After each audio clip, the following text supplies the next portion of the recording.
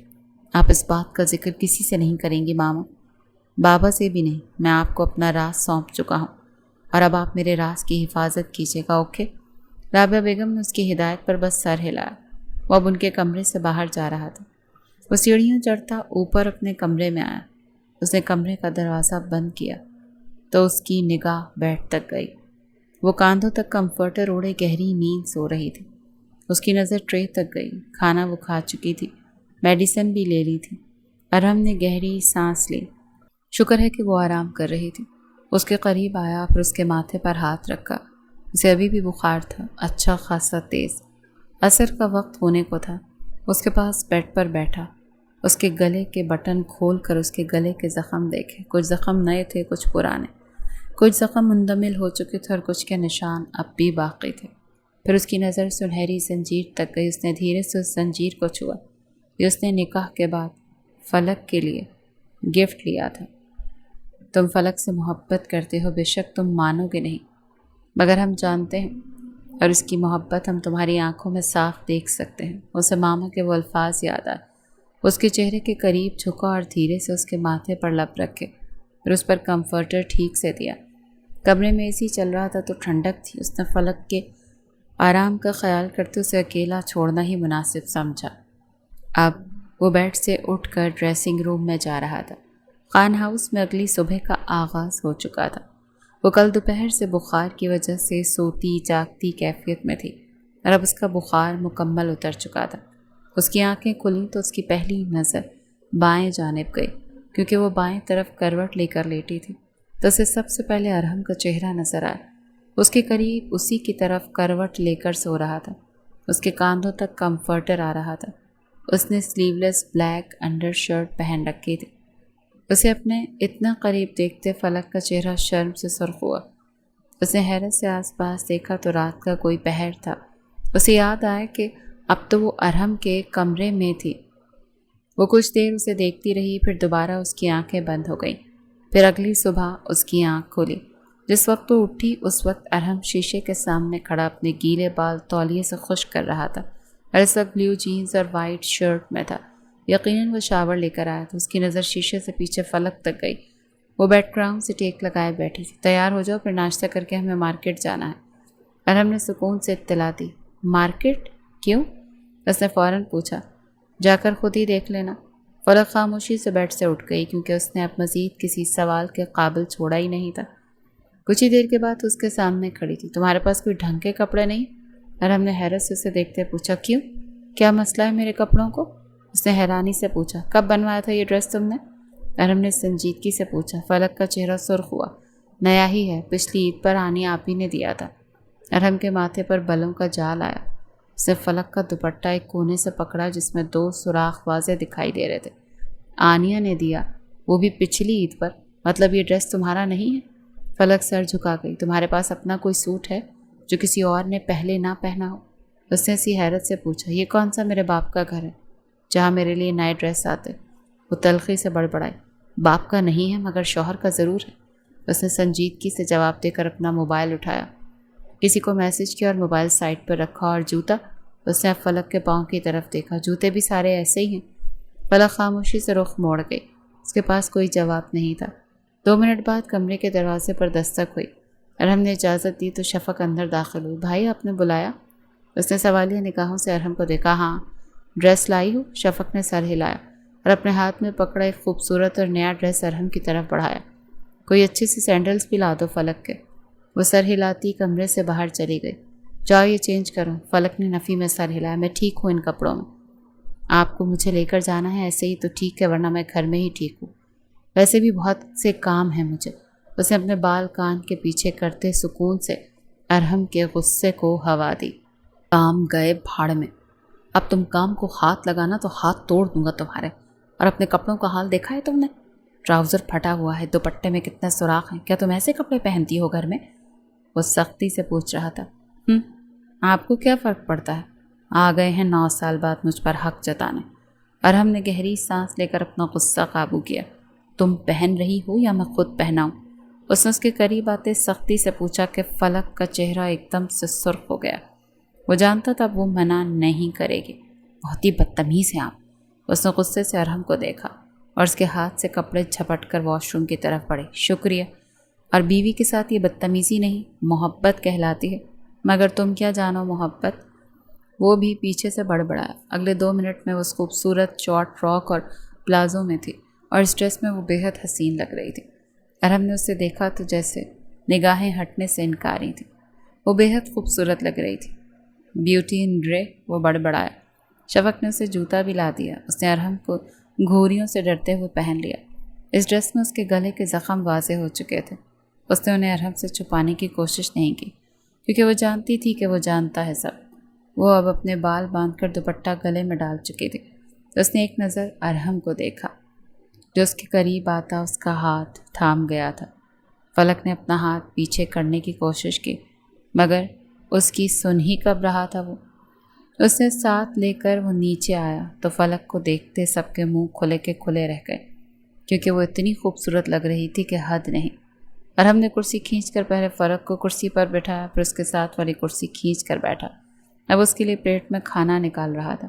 نازیہ تائی کی چبھتی نظریں ان دونوں پر تھیں. البتہ رابعہ بیگم اور عباس صاحب مسکرا کر ان دونوں کو دیکھ رہے تھے. ایسے ہاتھ کیوں چٹکا رہی ہو؟ کھانا شروع کرو. اس نے سختی سے فلک کو حکم دیا تو اس کی ڈانٹ پر خاموشی سے کھانا کھانے لگی. بابا میں کچھ دنوں کے لیے مری جا رہا ہوں. سب نے حیرت سے اسے دیکھا جب اس نے اپنی بات مکمل کی فلک کے ساتھ اور اس کی بات پر کچھ چہروں پر واضح غصہ ابھرا تھا. کھانا کھاتی فلک کے ہاتھ رک گئے. اس نے حیرت سے ارحم کو دیکھا جو سکون سے کھانا کھا رہا تھا. ہاں بیٹا ضرور جاؤ. میں تو سوچ رہی ہوں کہ تم دونوں کا ولیمہ بھی اب ہو جانا چاہیے. رابعہ بیگم کی بات پر اس نے سر ہلایا. مری سے واپس آ کر آپ تب تک کوئی بھی سیٹ فکس کر لیجیے گا. اور ماما میں نے آپ دونوں کو گھروں کی کچھ فوٹوز بھیجی، ان میں سے اپنی پسند کا گھر سلیکٹ کر لیجیے. رابعہ بیگم اس کی بات کا مطلب سمجھ گئی. انہوں نے بس سر ہلایا. وہ ناشتہ ختم کر چکا تھا. چلو فلک. اس نے فلک کو اٹھنے کا اشارہ کیا. وہ خاموشی سے اٹھ گئی. اب کہاں کی تیاری؟ تائی نے طنز کیا. مجھے اپنی بیوی کو کہیں بھی لے کر جانے کے لیے آپ کی اجازت درکار نہیں ہے تائی. اور میں اپنی بیوی کے ساتھ جہاں مرضی جاؤں. کیا میں آپ کو بتانے کا پابند ہوں؟ مگر چلیں آپ کی تسلی کے لیے بتا دیتا ہوں کہ آپ کی بیٹی کی اترن پہننے کے زمانے تو میری بیوی کے گئے. میں اتنا کماتا ہوں، لاوارث نہیں ہے یہ، تو اپنی کمائی سے اس کی ضروریات زندگی پوری کر سکتا ہوں. اس کے لیے شاپنگ کرنے جا رہا ہوں. امید ہے اب آپ کی تفتیش پوری ہو گئی ہوگی. چلو فلک. اس نے ایک ایک لفظ تلخی سے کہتے فلک کی کلائی پکڑی اور اس کو ساتھ لیے لاؤنج کا دروازہ پار کر گیا.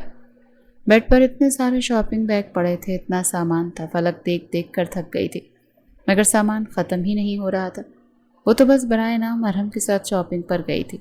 ارحم نے اپنی پسند سے ہر چیز اس کے لیے لی تھی۔ اتنے کپڑے اور جوتے اس نے زندگی میں ایک ساتھ کبھی نہیں دیکھے تھے جو اسے ایک ہی دن میں اس شخص نے دلا دیے تھے۔ اور سچ تو یہ تھا کہ وہ آج بہت خوش تھی، اسے ہر چیز پسند آئی تھی۔ ایک ایک ڈریس بہت خوبصورت تھا۔ ارحم اپنے دھیان میں کمرے کا دروازہ کھولے اندر داخل ہوا تو حیرت سے اسے دیکھا جو ایک ایک جوڑا کھول کر دیکھ رہی تھی۔ اس کے چہرے پر سارے جہان کی خوشی تھی۔ ارحم کھل کر مسکرایا، پھر اس کے قریب آیا۔ پیکنگ کر لو، صبح ہم نے مری جانا ہے۔ فلک کی مسکراہٹ سمٹ گئی۔ مجھے نہیں جانا، میں گھر میں ہی ٹھیک ہوں۔ حالانکہ وہ کہنا چاہتی تھی کہ وہ مری دیکھنا چاہتی ہے۔ میں پوچھ نہیں رہا، بتا رہا ہوں کہ ہم جا رہے ہیں تو مطلب جا رہے ہیں، اور مجھے وہاں اپنا کچھ کام ہے تو پیچھے تمہیں اب اکیلا چھوڑ کر تو میں کہیں نہیں جاؤں گا، اسی لیے تم میرے ساتھ جا رہے ہو۔ پیکنگ ابھی کر لو، صبح جلدی نکلنا ہے ہمیں۔ فلک بس اسے گھور کر رہ گئی جو ڈریسنگ روم میں جا چکا تھا۔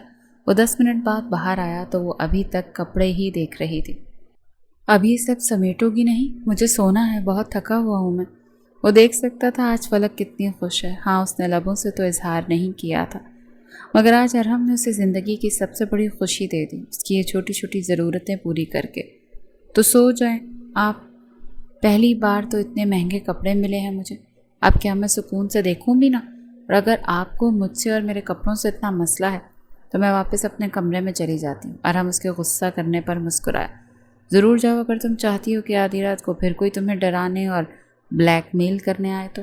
فلک کے چہرے کا رنگ اڑ گیا۔ کچھ دیر بعد وہ سنبھل گئی۔ ہاں تو آپ کو مسئلہ ہے مجھ سے تو آپ کمرے سے باہر جائیں، اب تو یہی ہے میرا کمرہ۔ وہ حق جتاتی ہوئی کتنی اچھی لگتی تھی۔ کوئی اس وقت ارحم سے پوچھتا، اچھا مطلب تم مجھے میرے ہی کمرے سے باہر نکالو گے؟ اس نے محظوظ ہوتے پوچھا۔ رخصتی کروانے کا پتہ ہے، اور یہ نہیں پتہ کہ شادی کے بعد ہر چیز پر دونوں کا برابر کا حق ہوتا ہے۔ میرا تیرا کچھ نہیں ہوتا۔ فلک غصے سے بڑبڑاتی ہوئی اب کپڑے سمیٹ رہی تھی۔ تو مطلب تم مجھے اپنا شوہر مانتی ہو؟ ارحم کے سوال پر وہ تھم گئی۔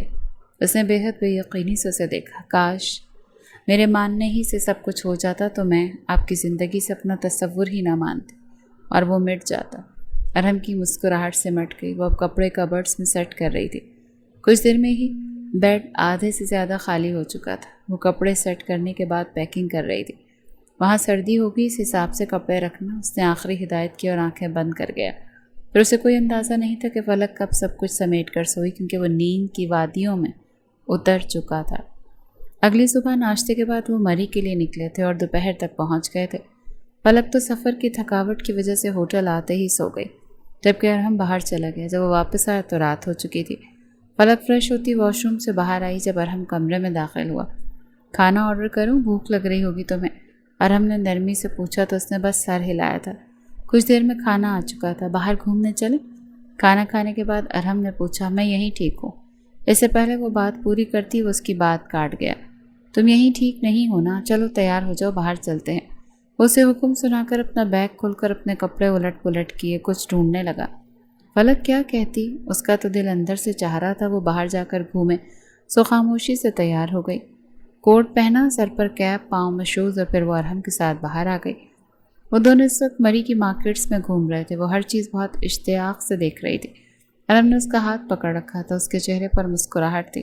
ایک بات بتاؤ فلک، تم نے سب سے زیادہ محبت دنیا میں کس سے کی ہے؟ اس نے فلک کو مصروف پا کر پوچھا۔ آپ سے، وہ اسی تیزی سے بولی، پھر خود ہی اپنی بات پر سرخ پڑ گئی۔ اور سب سے زیادہ نفرت؟ ارحم نے اگلا سوال پوچھا۔ خود سے، وہ تلخی سے بڑبڑائی۔ کیوں؟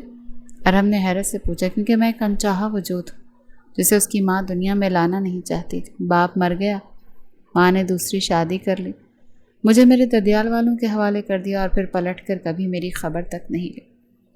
میں کسی بوجھ کی طرح پھپھو کی دہلیز پر پڑنے لگی۔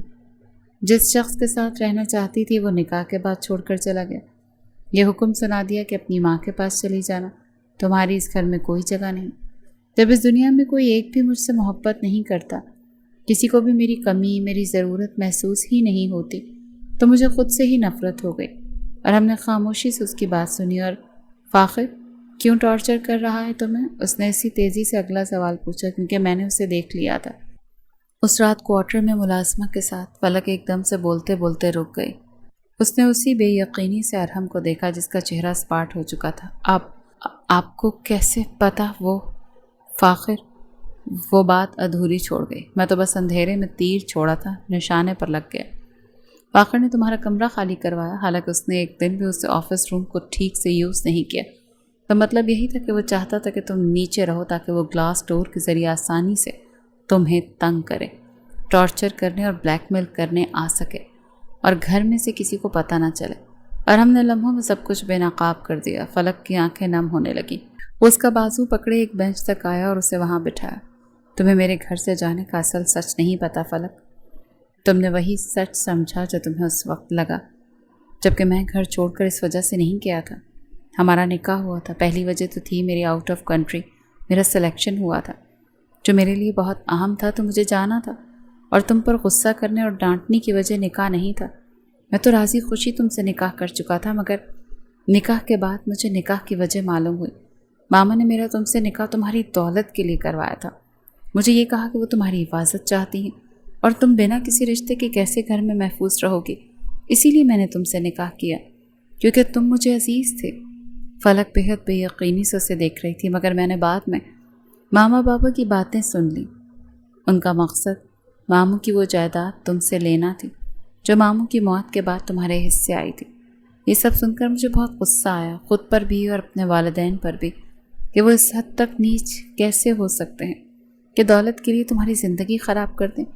مجھے غصہ آیا تھا کہ اگر تم یہاں رہی تو یہ تمہاری دولت تم سے چھین لیں گے، اور میں نہیں چاہتا تھا کہ تمہارا حق کوئی اور تم سے چھینے۔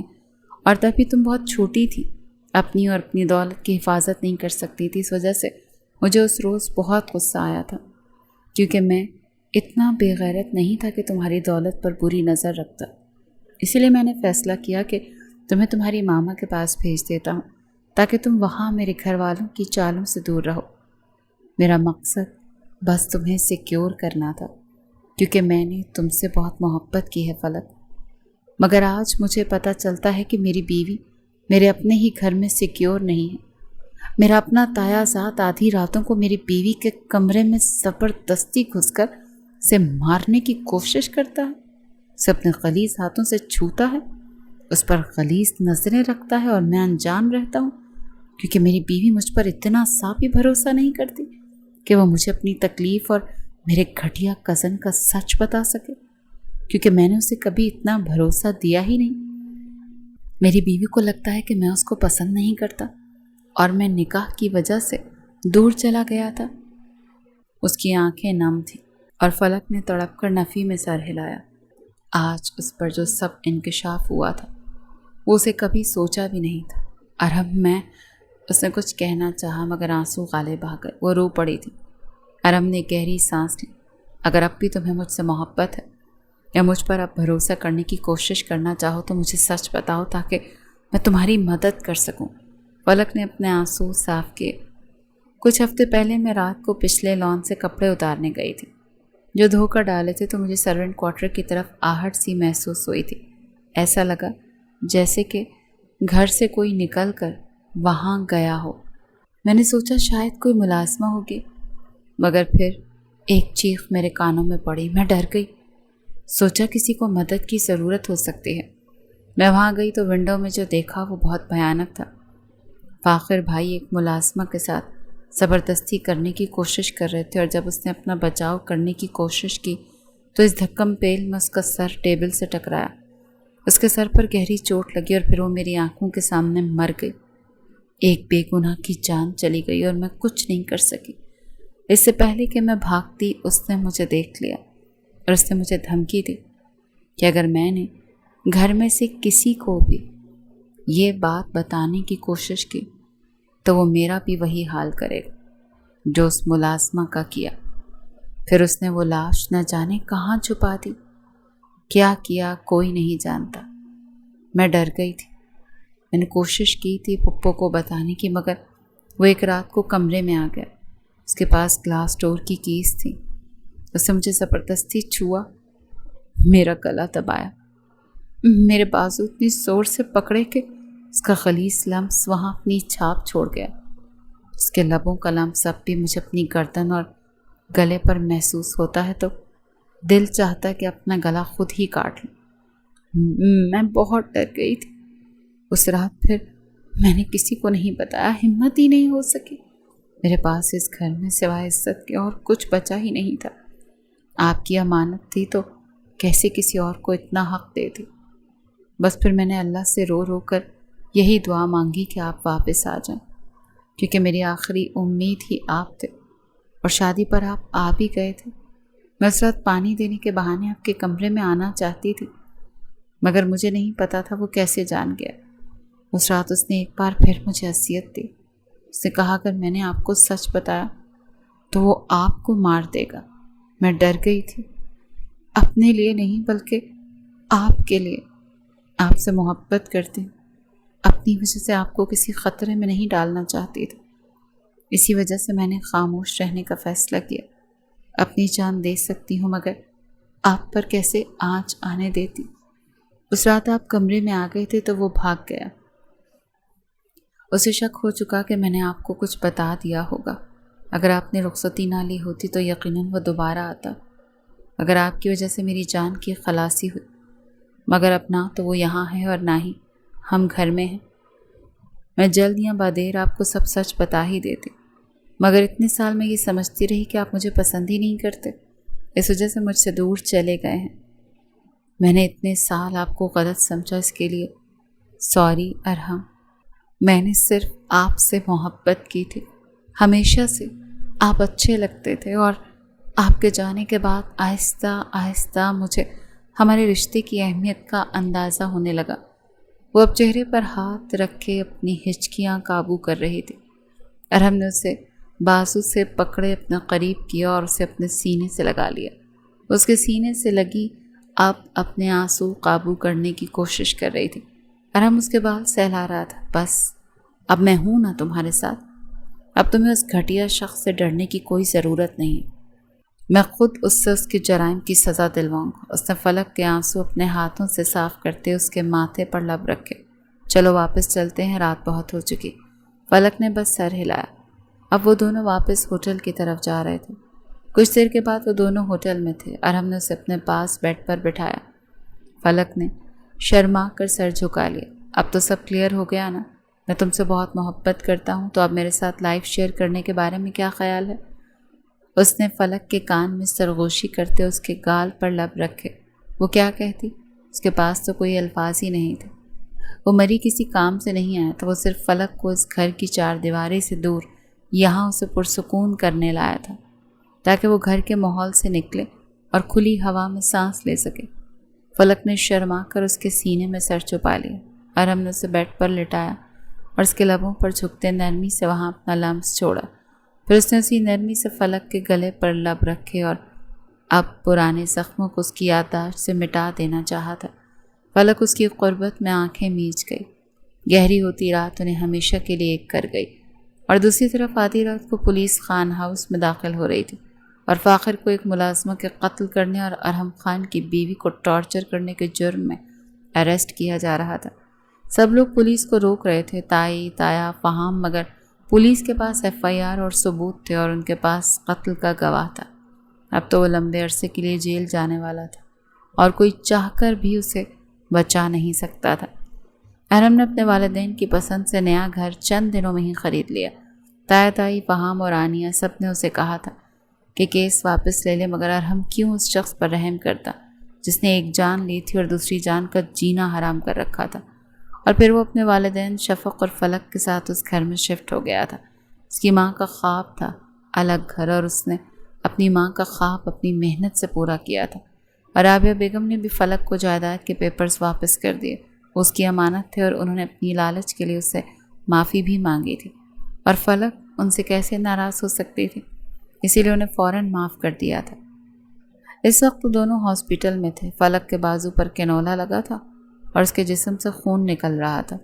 وہ یہاں ہاسپٹل میں بلڈ ڈونیٹ کرنے آئی تھی اپنے سوتیلے بھائی کو۔ اس کی ماں نے زندگی کے 20 سالوں میں پہلی بار اسے پکارا تھا، کیونکہ ان کے بیٹے کا ایکسیڈنٹ ہو گیا تھا، اور پوری فیملی میں صرف فلک کا بلڈ گروپ O- تھا، اور کہیں سے بھی خون نہیں مل رہا تھا۔ اس وجہ سے انہیں فلک سے مدد لینی پڑی۔ فلک نے خون دے دیا تھا اور اس کے بھائی کی جان بچ گئی تھی۔ وہ خطرے سے باہر تھا۔ ارحم اس کے پاس بیٹھا اسے جوس پلا رہا تھا۔ گھر چلیں؟ اس نے ارحم سے پوچھا جو اس بات میں سر ہلا رہا تھا۔ اسے کچھ ویکنس تو تھی مگر جلدی ٹھیک ہو جائے گی۔ ارحم نے اس کا بازو پکڑا۔ وہ بیڈ سے اتری۔ اس سے پہلے وہ دونوں کمرے سے باہر جاتے ان کے سامنے فائزہ بیگم آ کر کھڑی ہوئی۔ فلک، انہوں نے دھیرے سے پکارا۔ فلک رک گئی۔ شکریہ، تم اتنا سب ہونے کے بعد بھی آئیں۔ میں جانتی ہوں کہ میں بہت بری ماں ہوں، مگر میرے بیٹے کی جان بچانے کے لیے بہت شکریہ۔ ہو سکے تو مجھے معاف کر دینا۔ میں تمہاری ماں تھی مگر میں نے کبھی تم سے محبت نہیں کی۔ مگر تم میری بیٹی ہو، کیا تم مجھے ایک موقع دے سکتی ہو؟ ہمارا رشتہ ٹھیک ہو سکتا ہے۔ اس سے پہلے وہ آگے بڑھتی اور اسے گلے لگاتی، فلک پیچھے ہو گئی۔ میں نے اپنی مدد صرف انسانیت کے ناطے کی، ورنہ میرا آپ سے اور آپ کی فیملی سے کوئی تعلق نہیں۔ اور جب مجھے آپ کی محبت کی ضرورت تھی تب آپ نے مجھے خود سے دور پھینک دیا، جیسے میں آپ کی زندگی کا کوئی داغ تھی۔ آپ سب کچھ بھول سکتی ہیں مگر میں نہیں۔ مجھے اچھے سے یاد ہے کہ میں آپ کی وہ انچاہی اولاد ہوں جسے آپ جنم دینے سے پہلے ہی ختم کروانا چاہتی تھی۔ تو اب زندگی کے 20 سال بعد جب مجھے آپ کے بنا رہنے کی عادت ہو چکی ہے تو مجھے آپ کی محبت کی اب ضرورت نہیں ہے۔ میں آپ کے بنا رہنا سیکھ چکی ہوں، تو آپ میری زندگی میں انٹرفیئر کر کے مجھے ڈسٹرب مت کریں۔ اس ملاقات کو مجبوری سمجھ کر بھول جائیے گا، جیسے میں بھول جاؤں گی۔ اور ہاں، پیدا کرنے سے کوئی ماں نہیں بنتا، پالنے والے کا درجہ بڑا ہوتا ہے، اور میری ماں میری پھپھو ہیں جنہوں نے مجھے اپنی بہو بنایا۔ انہوں نے مجھے ماں کی محبت دی۔ ان کو دولت کی لالچ تھی اور مجھے ان کی محبت کی۔ اتنی اچھی ہیں وہ کہ انہیں اپنی غلطی کا احساس تو ہوا، اور اگر انہیں نہ بھی ہوتا تو بھی اگر وہ مانگتی تو میں اپنی ساری جائیداد ان کو دے دیتی، کیونکہ انہوں نے مجھے اپنی محبت دی جو آپ نہیں دے سکے۔ میں نے انہیں ان کی غلطی پر معاف کر دیا کیونکہ وہ میری ماں نہیں تھی جس پر میری کفالت فرض ہوتی، وہ پھپھو تھی۔ ان کو معاف کرنا آسان تھا، مگر کچھ رشتے ایسے ہوتے ہیں جو آپ کو اپنائیں نہ دھتکار دیں تو ان کو معاف کرنا بہت مشکل ہو جاتا۔ سو تھینکس مجھے جنم دینے سے پہلے ہی اپنی ممتا کی مار مارنے کا۔ اس کے ایک ایک لفظ میں اذیت تھی مگر وہ بہادری سے کھڑی تھی۔ فائزہ بیگم کے چہرے کا رنگ سفید پڑا تھا۔ چلیں ارحم؟ اس نے ارحم کو دیکھا جو اس کے پاس کھڑا تھا۔ اس نے اس بات میں سر ہلایا اور اس کا ہاتھ پکڑے اب آگے بڑھ گیا۔ فائزہ بیگم نے بے بسی سے اسے جاتے دیکھا۔ وہ جو ان کی بیٹی تھی، اکلوتی بیٹی، اب ان کے گلٹ کا کوئی فائدہ نہیں تھا۔ کچھ خسارے انسان کو ساری زندگی بھگتنے پڑتے ہیں، کچھ رشتے کبھی نہیں ملتے، پھر انسان ان کے بغیر رہنا سیکھ جاتا ہے۔ کچھ حقوق معاف نہیں ہوتے، کچھ غلطیوں کی سزا بھگتنی پڑتی ہے۔ پہلے انہوں نے خود اسے دور کیا تھا اور اب وہ خود ان سے ہمیشہ کے لیے دور جا رہی تھی۔ ارحم اس سے کچھ کہہ رہا تھا اور اس کی بات پر ہنس رہی تھی۔ وہ اس کے ساتھ خوش تھی اور خوشیاں قسمت والوں کے حصے میں ہی آتی ہیں۔